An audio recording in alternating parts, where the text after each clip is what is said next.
রবিন প্রতিদিনের মতো তাড়াহুড়ো করে রাস্তা পার হচ্ছিল। হাতে মোবাইল, কানে ইয়ারফোন, চারপাশের শব্দ যেন তার কাছে কোনো গুরুত্বই রাখে না। হঠাৎ পাশেই এক চোটগাছির আওয়াজ। দ্রুত ব্রেক কষে দাঁড়াল একটি মোটর বাইক।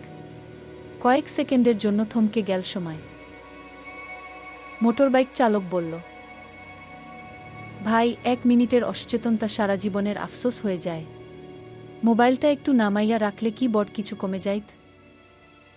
রবিন মাথা নিচু করে দাঁড়িয়ে রইল। বুকের ভেতর ধুকপুক করছে, অল্পের জন্য কত বড় বিপদ। সে ধীরে ধীরে মোবাইলটি পকেটে রাখল। রাস্তা পার হওয়ার আগে দুপাশ দেখল। মনে মনে বলল, সতর্ক থাকা মানে শুধু নিজের জীবন নয়, অন্যের জীবনও রক্ষা করা।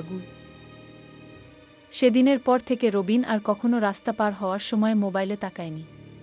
কারণ 1 মিনিটের সচেতনতা জীবন বাঁচিয়ে দেয়া।